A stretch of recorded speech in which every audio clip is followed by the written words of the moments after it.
Welcome back to another UCL Fantasy video. This will be the best Limitless team for Matchday 11, the first leg of the semi-finals. And even if you don't have the Limitless at your disposal, this video will help you with your transfer plans to identify the best players and options to buy for the semi-finals and heading into the final part of the Champions League campaign. If you end up enjoying this video, smash the like button, subscribe if you're new, and also share this video around with those that love UCL Fantasy and football in general. And be sure to comment your thoughts down in the comment section below in terms of any players I might have missed out or I haven't mentioned or discussed enough in this particular video. But there will also be a best wildcard video, team selection, and the usual deadline stream 2 hours before the deadline next Tuesday. So be sure to tune in for all of that. And without further ado, let's jump straight into this video.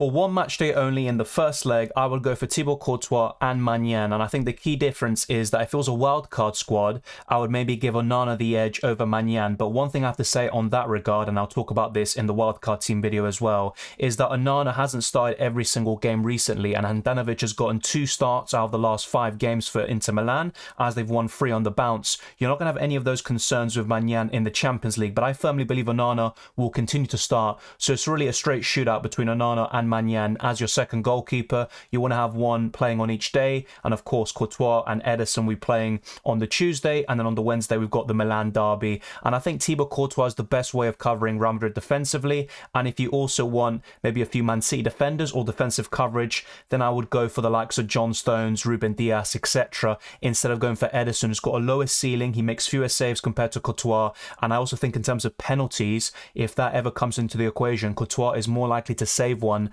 than Ederson. So these are the 2 goalkeepers I've gone for on the Limitless. I think the only big doubt is Maignan versus Onana, but on the Limitless, and considering my prediction for the first leg, I would give AC Milan the edge, and therefore Maignan comes into the side.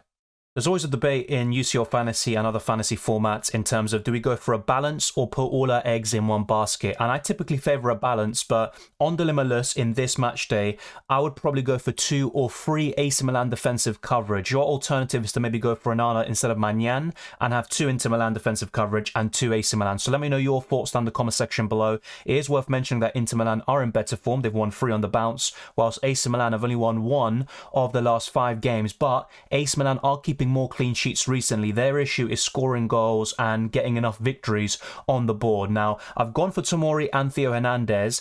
Tomori is a slight doubt. He had a muscle injury which put him out against the game against Cremonese, which AC Milan ended up drawing 1-1, but you would expect him to be back in the side on the Saturday against Lazio at home, and I think he'll be available for matchday 11. So I have not too many concerns with Tomori, but you can consider other alternatives from the AC Milan defence. Theo Hernandez is definitely the standout with his attacking potential, and he gets a lot of 6 and 7 pointers. And of course, clean sheets are going to be the bread and butter of all these points in the defenders, but Theo Hernandez has that attacking threat which he can offer on the odd occasion, and I think this is the best way of covering AC Milan defensively. But once again, if you want to maybe have a bit more of a balance, then I would recommend going for Onana instead of Maignan. And in terms of the rest of the defence, I've gone for Bastoni. I think he's a sound pick on the Limitless, and he's got the ball recoveries, man of the match awards in his back pocket, which he can deliver. But if you are looking for a cheap alternative without the Limitless, then Darmian is certainly the one you really want to go for, or even DeMarco, but his minutes are going to be more of an issue for you. Bastoni will play every single minute, and he's got a really good chance of obviously the clean sheet and all these attacking returns and ball recoveries, and that's why he's the highest scoring defender from those that we have left available. And to conclude this backline, I've gone for John Stones, and you could make a case that Man City are favourites, but at the Bernabeu, I think that Man City will concede, and that's why I wouldn't go for a double up defensively. But if you were to do so, then I think John Stones and Ruben Dias is the best way to go. But I would favour Real Madrid a little bit more in this first leg at least, and that's why I've gone for Rudiger on top of Thibaut Courtois. And let's not forget that Eder Militao is suspended, so I think Rudiger is the best option from those available. We've got Carvajal with maybe a bit more attacking threat, but his minutes are also more of a concern. He got a red card in Madrid's recent game against Real Sociedad, and you look at other options like Alaba, he's also a doubt, and he's had a lot of injury problems in the last month or so. So I think Rudiger is the next logical step and the logical choice after Eder Militao, and obviously if he was available, he would be my pick in the heart of this defence. But that is the backline I've gone for. Let me know your thoughts. Are you going to go for more of a balance with double ups in pretty much every single side except Man City? Or maybe you want to go for more Man City defenders? Let me know down in the comment section below. But let's now move on to the midfielders. We might not have as many options as we once did in the Champions League with the likes of Salah, but we still have a good crop of midfielders to choose from. Vinicius Jr. and De Bruyne for me are two standouts. I know De Bruyne's had his issues and he's missed the last two Premier League games against Fulham and West Ham, but I'd still back him to be available against Leeds, and if not, he should still be in contention to start in the Champions League against Real Madrid on the Tuesday. And let's not forget as well, we are going to get the lineups for Man City versus Real Madrid. So when you look at players like Mahrez, who are always a minutes concern, let's see if he starts. And if he does, he's going to be in this squad. I think he's a great choice. If he doesn't, then you can consider an alternative like Jack Grealish, for example. And whilst I prefer Real Madrid in this first leg over Man City, I'd still expect both teams to score and for this game to be more high scoring. And that's why my approach with this Limitless team and also in all these videos is to go for more Real Madrid and Man City attackers and maybe more Inter Milan and AC Milan defenders. I think that's the best way to cover the first leg. Of course, football's not played on paper. It could be the complete opposite of what I've just said. But I think that's the way the game will pan out, at least in the first leg, and then maybe it'll be a bit more closed in the second. But typically when we get further and further in these competitions, as we advance into the semi-finals and the final, you get more tight games and it's more tactical, and sometimes it comes down to individual moments, and that's why it might be full of surprises here in store for us. But I've gone for De Bruyne and Mahrez. They've been absolutely terrific in the Champions League, especially De Bruyne. Mahrez has done really well considering his limited minutes. But in recent games, he scored a hat-trick in the FA Cup semi-final, and he's also gotten 90 minutes or close to that in his last two Premier League games. But there is the possibility of him coming off the bench for 20 minutes or less, as he did against Arsenal recently in such a crucial game for the title race. So be aware that Mahrez, whilst he might be a really good option for the first leg, if he starts, he might be a concern for you heading into Matchday 12, and if Man City reach the Champions League final, he could also be a concern for Matchday 13. I've also gone for Çalhanoğlu, who scored a terrific goal in Inter Milan's 6-0 victory over Hellas Verona away from home. And I looked at all the Inter Milan and AC Milan midfielders, and I think Çalhanoğlu is the best of a relatively bad bunch. So I would go for Çalhanoğlu if I had to pick one of them, but you might have a different opinion. You might want to go for Brahim Diaz or maybe another Inter Milan midfielder like Barella, but I think Çalhanoğlu takes the cake. He's really good with his long shots, and he's also decent from set pieces. He's two-footed, and he can offer that moment of magic in the Inter Milan midfield, but I'm not a huge fan of him, to be quite frank with you, and I think the Real Madrid and Man City midfielders is where the bulk of the points are going to be had in that position. I've also gone for Rodrigo, who's done really well in the Champions League over the last year or so. He also got a few attacking returns against Almeria in a recent La Liga match for Real Madrid, and I think he is the one that could be the surprise package. He could start on the right-hand side or even come off the bench and make an impact, and he was the one, of course, that was the spark of that comeback against Man City once that tie in the semi-final looked over last year. So I wouldn't be surprised if he did something similar once again. And of course, he was the standout in the second leg against Chelsea at Stamford Bridge, and I was very happy and lucky also to bring him in for that match day. And Vinicius Jr., it goes without saying, he's the best midfielder in UCL Fantasy, although De Bruyne certainly gives him a run for his money, and Vinicius Jr. has to be in your UCL Fantasy team in my opinion, and I just wouldn't go without him in any kind of chip. The Limitless, the wild card, using free transfers, just get Vinicius Jr. in your team if you don't have him already. The same can be said for the front two of Benzema and Erling Haaland. I think there are three players that are essential in UCL Fantasy at this moment in time, and those are the two forwards I just mentioned and Vinicius Jr.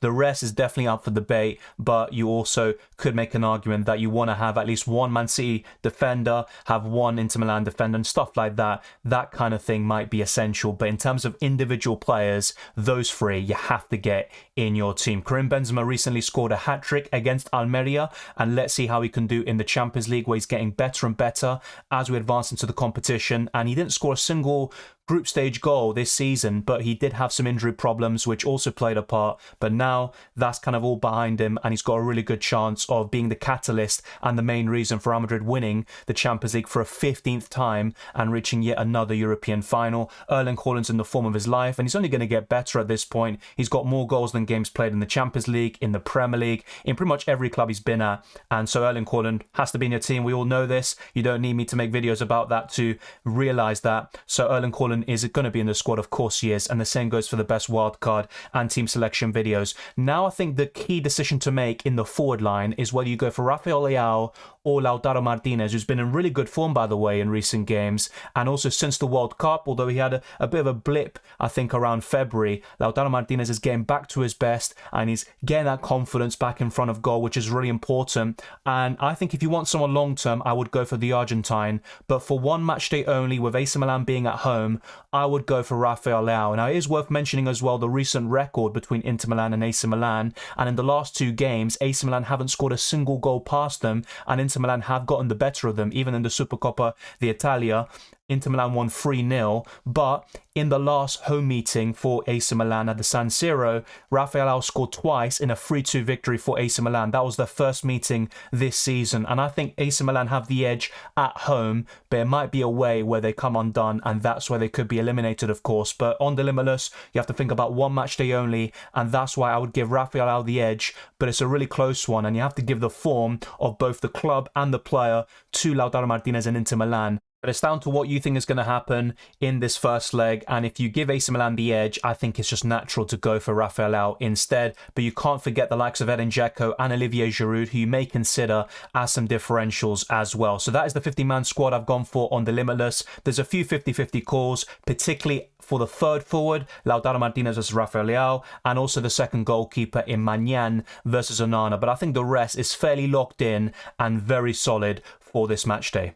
Although it's not important on the Limitless, this team costs 115.2 million, so without that chip, it's going to be impossible pretty much to build this 50-man squad player for player, but it's just kind of to give you an idea of how much over budget you might be by using the Limitless, and in my case, I would be exactly 5 million over budget with this 50-man squad if I were to use the Limitless, of course. And also a few things I want to mention is the captaincy, which is very important as always, and also the bench order. So for those of you that aren't aware, be sure to check out my How to Play UCL Fantasy video. That's going to be really insightful for you. What you want to do is start those that are playing on the Tuesday, the 9th of May. So in this case, Courtois starts, Magnan's going to be on the bench. And it doesn't really matter exactly which player you have on the bench from the Wednesday players. But let's say, for example, Bastoni, Tomori and Calhanoglu could be on your bench, and there you go. And as long as you have those that are playing on the Tuesday in your starting 11, you will be good. And then during the substitution window, which is after the Tuesday game is completed and before the Wednesday game starts, you are able to make substitutions and change the captaincy. And that's where this debate comes in as well. So on the first day, it's going to be a really close one. I'm going to go for one of those 3 essential players as the captain. So Benzema, Vinicius Jr. or Haaland. It's completely up to you in terms of what you think is going to happen. You might think Man City lose, but Haaland scores 2 goals. And if that's the case, you can still captain him, of course. But I would probably give Benzema or Vinicius Jr. the edge over Erling Haaland in the first leg. It will be completely different, I think, by the time we get to match day 12 and the second leg at the Etihad. And in terms of the Wednesday games, it's a really close call, but I think I'd go for Rafael Leao as my captain on the Wednesday. I tend to favour midfielders and attackers, and that typically is the best way to go about it. But especially in UCL Fantasy, I think defenders are definitely viable captaincy options, especially when you have 3 or 4 different options within a match day for the captaincy. In this case, we only have 2, and I'd probably go for attackers. But as I said earlier, Inter Milan versus AC Milan could be more of a defensive game, and that's where the defenders could come into a league of their own, and it could be a great differential captaincy for you. But I have to say, what I'm probably going to do, and what I'd probably recommend for most of you, is to go for an attacker in Benzema or Vinicius on the first day and Rafael Leao on the Wednesday. Let me know your thoughts down in the comment section below in terms of the captaincy, this 15-man squad for the Limitless, and anything else you want to discuss for the first leg of the semi-finals. But thank you very much for watching. If you enjoyed this video or found it useful, then be sure to smash the like button and subscribe for new. Let's try to get this video to over 300 likes. Let's keep on pushing towards 19,000 subscribers and beyond. You can follow me on Twitter and Instagram, DylanRCM, and check all the links in the description below for the Patreon, channel memberships, Discord server, and the UCL Fantasy League. All of that is there. I wish you all the best of luck for the semi-finals and the rest of the competition, and I'll see you next time.